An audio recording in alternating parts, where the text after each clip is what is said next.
Let's do this like Brutus because we ain't new to this. All right. So we were talking the other day about the hypothalamus and the anterior pituitary gland. Now, because this isn't histology class, we're not talking about where the different groups of cells are located, how we figure them out through staining methods, immunological staining methods. We can also stain for the proteins. We can stain for the receptors. Looking at how the TSH, we can label the hormones that are being produced by the. We can give a label, right, that we know that will be incorporated, or radio labeled amino acid in the intent of hoping that the hypothalamus will incorporate into the synthesis of the protein itself, and then elute it out, and then you could look right at any animal. You just dissect them out. Take a look at the anterior pituitary gland and see it light up. Everybody agree? You can use antibodies, right, to use the what I was talking about, radio-labeled immunoassays, they call them, right? That's the histology, okay? That's where you get deeper in depth with all these different cells that are involved. And between that and the neuroscience is how one begins to truly understand the difficulty behind the physiology, because these cells are communicating at long distances. Does everyone agree? They're communicating through bloodstream, but they still need what? Still cell-to-cell communication. Does everyone agree? It's just long distance. You still need the protein on the other end. Does everyone agree? Got to have some kind of protein on the other end. So every cell that's going to respond has to have that protein, guys. Do you agree? I can have all the hormone in the world. If I don't have the protein on the other end, am I going to get an effect? No. Everyone agree? Does anybody not agree with that idea? Anybody confused? No? Everybody's cool with this. If I don't have that doorway, all right, then whether I have the key to that door or not, the door is not going to open, nothing's going to come in. Everyone agree? Yeah, that's the idea. So I have to have a receptor. I have to have a receptor for my protein hormones, not for my cholesterol. Well, for my cholesterol hormones, I have to have a receptor too, don't I? That's got to be inside the cell. Inside the cell, the cytoplasm of the cell. So separate of the cytoskeleton, separate of all those metabolic enzymes that are involved with the digestion of glucose. We're gonna get into some of them this semester, right? Separate of all these different proteins like actin and myosin. Everyone agree? And hemoglobin, yeah? Yeah? Because there are cells like this in bone marrow that have hemoglobin that they're starting to produce. But it's what? It's an immature form of hemoglobin. And it's just starting out, yeah? Only red blood cells will lose all this stuff and become that bag of hemoglobin. We'll get to that when we get there. So now, the hypothalamus anterior pituitary gland. So what we said, I think this is coming out too light, right? So let me write it a little darker. So the hypothalamus and the anterior pituitary. Remember, we were talking about corticotropic releasing hormone versus POMC. And corticotropic releasing hormones. Corticotropic releasing hormone, CRH, is going to corticotropic cells in the anterior pituitary gland. Wherever they are, I don't care. I'm not going to test you on it. I told you, I'm not going to be responsible for that. Just know that the anterior pituitary gland is responsible for it. Right? And that POMC is produced, which is a pre-pro hormone. It means it's got to be modified several times to get its ultimate particles in effect. Right? One is the endogenous opioids. Two, alpha MSH, which stimulates melanocyte-stimulating hormone, stimulates melanocytes to produce melanin, and that's what gives us the different variations of mulatoism in the world, which is a beautiful thing. Right? I'm loving it. See more interracial couples and marriages now, and kids. It's just beautiful. It's like Puerto Rico all over again. Just loving it. Just loving it. MSH. Alpha MSH. Melanocyte stimulating hormone. That's what gives freckles too. Right? Okay? Freckles is the unevenness of it all. Right? It'll just start coming out in certain spots. That's not the same as a slap cheek look on children. That's indicative of SLE, systemic lupus erythematosus. So when you get this erythemas underneath the skin. We'll talk about that when we get to autoimmune. This guy here, corticotropic stimulating hormone, or C8, they call it ACTH. I apologize. I wrote it wrong. ACTH. CRH is up there, it's ACTH. A corticotropic, adrenocorticotropic hormone. All right? So that's what it should be called, ACTH. So CRH is up here, ACTH is down here. All right? Apologize for that. I think I wrote that wrong the other day where I wrote CRH down there. It's supposed to be ACTH. ACTH, adrenocorticotropic hormone. Everybody see that? Huh? Now it makes sense. And the adrenocorticotropic hormone is going to target the adrenal cortex. Yes. For the first one. Yes. This one, it goes directly to the adrenal medulla. Which one? In Not this one. And that's just opioids that go throughout the bloodstream. They feed the brain. They make the brain feel good when you do stuff good. They'll make your brain feel good when you do stuff bad too. I met a gentleman, I can tell you this. I met a gentleman who served in the U.S. Army, Special Forces, 82nd Airborne Division. He dropped behind enemy lines. He'd send him out to Cambodia and kill people.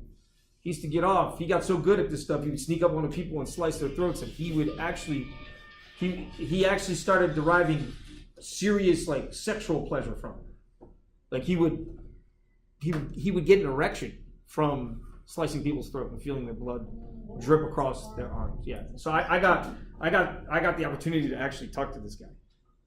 He was living in the Caribbean with his wife, who's a nurse. And you know, I've had several friends over the years as a kid and as an adult that I've understand the damage, the psychological damage that war can have on a mind. Because I've met a lot of people who have been afflicted, a lot of Vietnam vets. And so him and I, we kind of, you know, we bonded, and he was, you know, he was honest with me about that. And I had to tell him, I said, you know, I got to be proud of you. I got to be thankful that, you know, that you were willing to put your life on the line, you know, for what we feared was this communist flow throughout the world, and you know, and pray that he could continue to control those urges, but to not try to feed them, because it becomes quite easy to start to feed those urges once they become so ingrained in you. You understand what I'm saying? Just like anything else. You know, like if I beat up on a dummy on a regular basis, right? And somebody comes messing with me, what do you think is going to happen? You're going to get beat up. Everyone agree? Because you're imprinting your mind to train and react in a certain way, right? And if you couple that with fighting, then you're feeding this your ability to physically perform with some aspect of defense, and that's all primitive. That all gets imprinted to the brain. And that's how close it can become. It can become quite sensational in its ideal. You know, I can sneak up on this person, I can kill them. Oh, you know. You start to play. It's like a game. You know what I mean? And then you get multiple number of kills, and your government's like, "Hey, man, awesome job. Can you do it again?" And you keep doing it. You see how opioids get released, and all of a sudden you're rewarding a negative feedback system. How do you break that down? How do you break that down? This guy just needs to stay away from people. You understand? That's what it is. He just needs to stay away from people. Because anybody could just trigger him. You know? And it's a shame, because he doesn't deserve that. Does he? He doesn't, does he? He doesn't.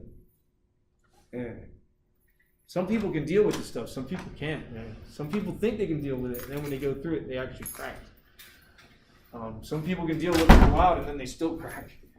And we don't know. It's hard to. Were they exposed also to certain types of chemicals there? They were, but this guy in particular wasn't. He was always across on the other side in Cambodia. Yeah. He told me like he from the very beginning they were there. Yeah. They were assassinating anybody who was, you know, resisting. Yeah. But, you know, it's tough, you know, and I felt for the guy, because the guy had to feel, you know, he just got to, you know, he's find his place in the world all over again. And will he ever find himself?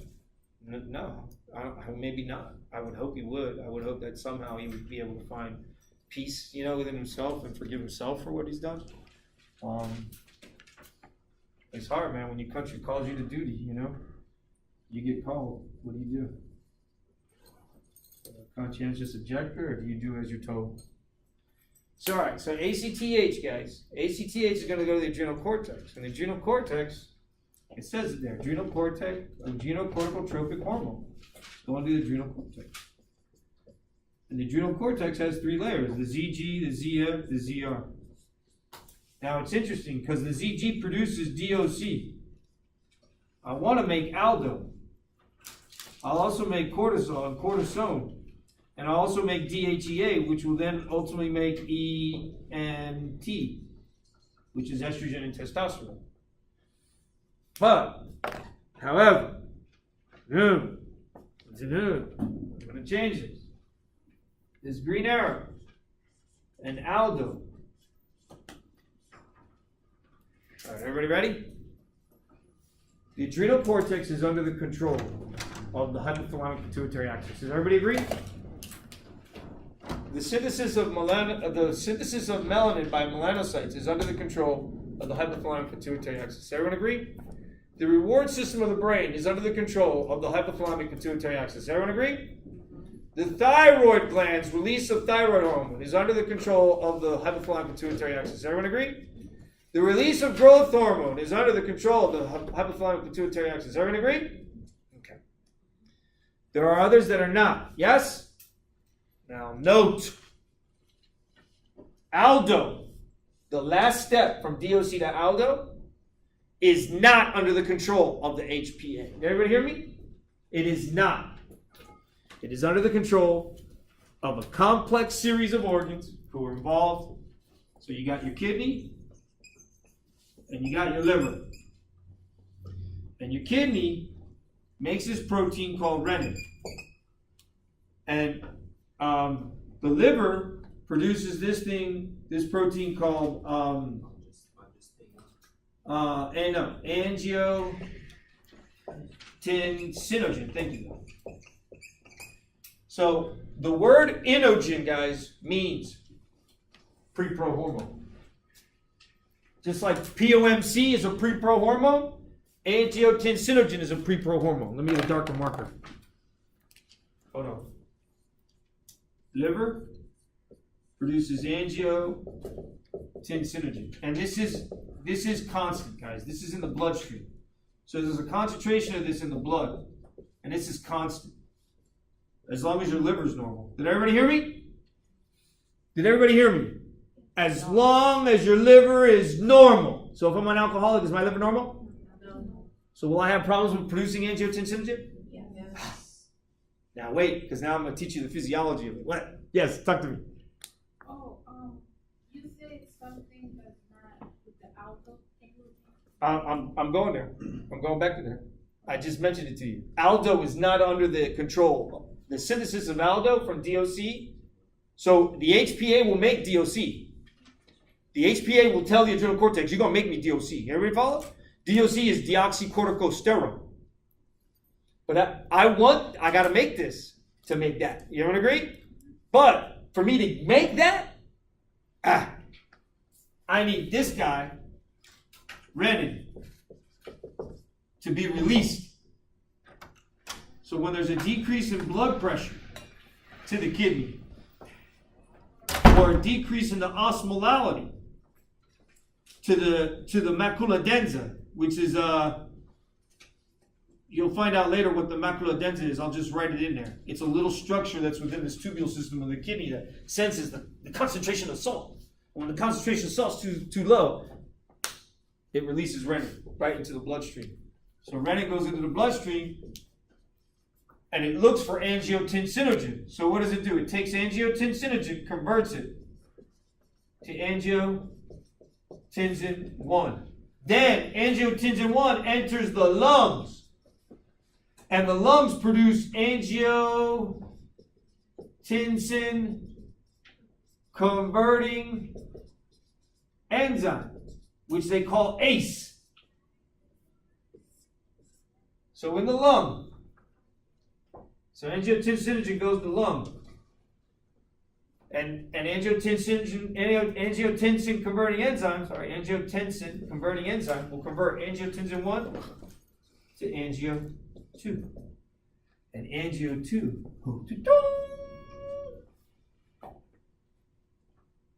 will tell will turn the enzyme that's in the cells of the zona glomerulosa to take DOC, and it'll have a positive effect on making aldo. So the synthesis of aldo is not under I'll say it again. The synthesis of aldo is not under the control of the hypothalamic pituitary axis. It's under the control of the release of renin by the kidney, the release of angiotensinogen by the liver, them finding each other to create angiotensin 1.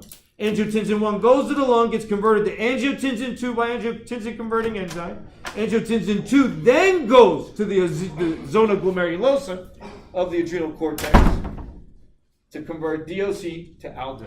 And aldosterone will then go where, ladies and gentlemen? To the kidney for the reabsorption of salt. Did everybody hear me? For the kidney, to the kidney for the reabsorption of salt.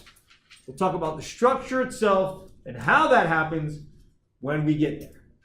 All right? When we get the kidney itself. Any questions now that I've gone over? Yes. I'm lost when it comes to when you connected renin to the that long word. Angiotensinogen. Angiotensinogen. Wait, is it that renin produces angiotensinogen in the blood and then No. it maintains? Look at what I said. Liver constantly makes angiotensinogen in blood. Okay. Kidney, when there's a decrease in blood pressure or a decrease in the osmolality to the macula densa, will secrete renin in a concentration into the blood. When this guy is released, only when this happens, then I'll convert angiotensinogen to angiotensin 1. Angiotensin 1 will go to the lung. The lung produces this ACE, which will convert it to angio 2. Angio 2 will then go through the bloodstream, meet up at the adrenal cortex in the cells that are in that layer, and they'll stimulate the enzyme that's within those cells to convert DOC to aldo. Remember that aldo, these are cholesterol-based hormones, guys. All these are cholesterol-based hormones. But they're modified and made by proteins. Did everybody hear me? They're cholesterol-based hormones that are modified and made by proteins. And released. Yes? So, you said that it only happens if the kidney produces. Absolutely. Only when the blood pressure's low.